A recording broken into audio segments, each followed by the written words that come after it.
بسم الله والصلاة والسلام على رسول الله. الحمد لله الذي علم بالقلم، علم الإنسان ما لم يعلم، والصلاة والسلام على معلم الناس الخير محمد صلى الله عليه وسلم وعلى آله وصحبه أجمعين. بإذن الله وصلنا للبروتوكول اللي هو SMTP. بعد ما خلصنا البروتوكولز اللي اتكلمنا عنها في الحلقات اللي فاتت، هنشرح كده سريعا زي كل مرة البروتوكول ده بيعمل ايه، بنستفاد منه ازاي، ايه البورتس الخاصة بيه، ايه أهم الكونفيجريشنز والميس كونفيجريشنز اللي ممكن تبقى موجودة، وازاي نعمل enumeration من خلال ال nmap. خلاص. طيب ال SMB هو اختصار السيرفر ميل ترانسفير بروتوكول. هنا في الميلينج او في خدمة الايميل في 3 بروتوكولز مسؤولين عن الميلينج. اول واحد اللي هو ال SMTP. بعد كده ال SMTP ده هو المسؤول عن إرسال الإيميل، بس جاست هو بيعمل سند للإيميل. طيب المسؤولين عن الريسيفنج وكده البوب 3 والاي ام اي بي، دول هنشرحهم ان شاء الله في السيشنز اللي جايه. طيب خلينا دلوقتي في الاس ام بي. الاس ام بي هو كلاينت سيرفر بروتوكول، يعني بيتنقل بين السيرفر والكلاينت. واهم حاجة فيه ان هو جاست بس بيرسل مش بيستقبل. خلاص فخليها في بالك. طيب ايه الاهم البورتس او الارقام بتاع البورت الخاص بالبروتوكول ده؟ اول واحد اللي هو الخاص بالاس ام تي بي اللي هو البورت 25. خلاص. طيب في بورتس تانية بتبقى مربوطة بيه، ده رقمه اللي هو 587. طيب الخاص بال SSL وال TLS connecting يبقى 465.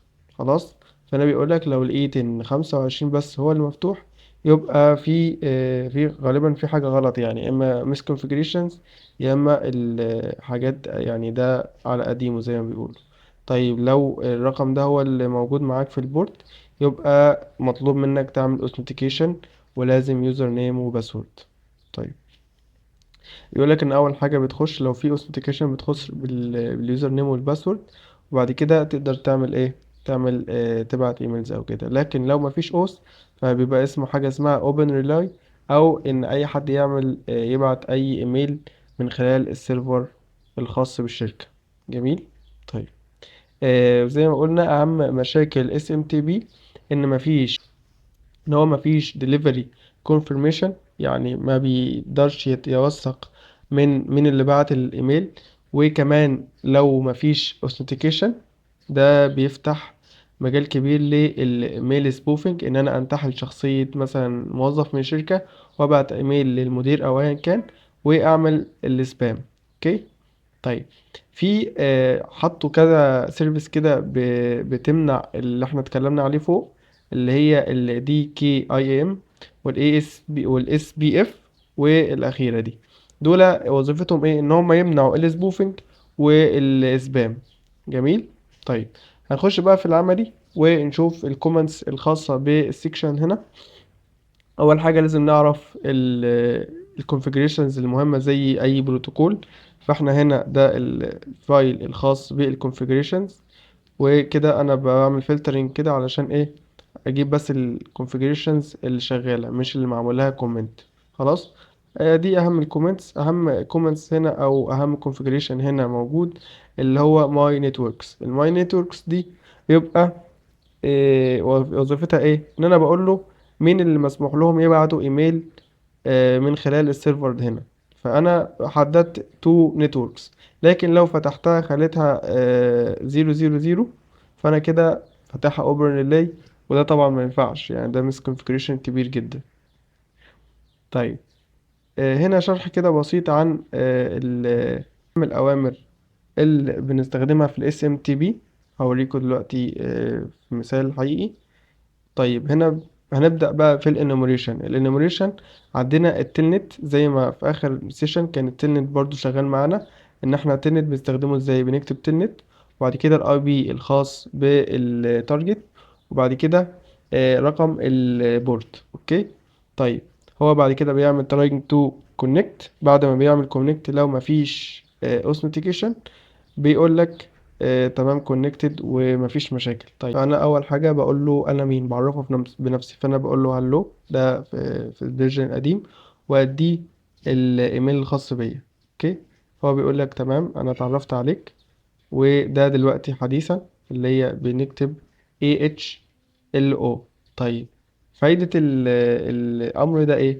إن هو لو السيرفر اوبن ريلاي وممكن يديك أوامر مهمة جدا، بيقولك يعني زي ما بتقول كده بيعرفك بنفسه، أو إيه الأوامر اللي أنت ممكن تبعتها له.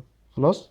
طيب دي من الأوامر المهمة اللي إحنا ممكن نبعتها له هنا، مثلا يعني الليميت بتاعك. في برضو أوامر من خلالها بتعرف اليوزر نيمز اللي موجودة على السيرفر. يعني مثلا في هنا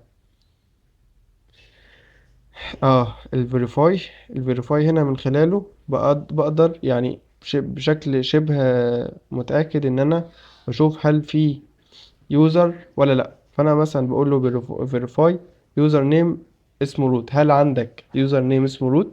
فهنا رد ب252، 252 اللي هو ممكن ممكن لا، اللي هو مش اجابة اكيدة. فاهمني؟ يعني أنا هنا لما اقول له فيريفاي مثلا ايه اي حاجة وخلاص، هتلاقيه برضو رد عليا بنفس الرد. فده مش طريقة كده ان انا اتعرف على اليوزرز، ولكن بيبقى في طرق تانية بجانبها ببقى متأكد اذا كان في اليوزر نيم ده موجود ولا لا. زي ما اقول لك ان الرد ده ممكن يبقى فيك وما تثقش فيه 100%. طيب هنا لو احنا عندنا بروكسي او بنستخدم البيرب سويت، مش بنستخدم الميل او سيرفر دايركت، فاحنا بنستخدم الكوماند ده. لو محدش يعرف البيرب سويت ان شاء الله هنبقى نشرحه في سيكشنز متقدمة تبع الويب. طيب لو احنا بقى عايزين نعمل سند ايميل بشكل مانوال، يعني مش مفيش اي زي ما تقول كده ابلكيشن بيني وبين الميلينج، يعني انا ببعته بطريقة بدائية، انا ببعت كل حاجة. فهنا دي الاوامر او ده الشكل اللي احنا بنبعت بيه الايميل، او فدي الطريقة اللي احنا بنكتب بيها ايميل. اول حاجة بنعمل اتصال من خلال البورت 25، وبعد كده بعرفه بنفسي، وبعد كده هو بيديك اهم الكومنتس اللي ممكن تاخد منها بيانات مهمة. طيب اول حاجه بقول له انا عايز ابعت ايميل من مين، من الشخص المرسل. خلاص، فلا هو لو بعت لي اوكي كده قبل الشخص المرسل.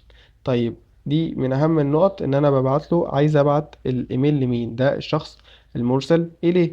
لو بعت لي اوكي يبقى اليوزر نيم ده موجود، خلي بالك اليوزر نيم ده لو بعت لك اوكي يبقى موجود. طيب انا عايز ابعت الايميل نفسه بقى، انا عرفته بالمرسل والمرسل اليه، هعرفه تاني في الداتا. فانا بقول له دي الداتا اللي انا هبعتها، ده الايميل بقى بشكل ايه، بشكل نفس الشكل اللي احنا بنشوفه في الجيميل. اول حاجه بقول له من مين، وهيتبعت لمين، والسبجكت والداتا. خلاص ببعت الداتا اللي انا عايزها بشكل طبيعي، وبعد كده بقول له كويت في الاخر، بقول له كويت، بعد كده هيقفل الاتصال. طيب ايه الاوبن ريلاي؟ زي ما احنا قلنا ان لو في الدينجر سيتنجز او في الكونفيجريشنز ان النتورك هنا مفتوحه اي حد يبعت، فانا كده بفتح اي حد يبعت من خلال الايميل، وبيبقى طبعا غلط جدا. طيب ازاي نستخدم انماب او نعرف بيانات اكتر عن البورت ده من خلال انماب؟ فهنا طبعا الكوماند الشهير بتاعنا الاس سي والاس في، وده الخاص بالبورت اللي هو الاس ام تي بي. بعد كده هيديك بيانات مهمة مثلا زي منها ان هو اوبند ولا لا، ودي كوماندز مهم، الكوماندز اللي هو مسموحة لك. خلاص. هنا لو انت عايز تتأكد هل الاوبن ريلاي مفتوح ولا لا، فده سكريبت بيبقى جاهز اما بتوفرها لك.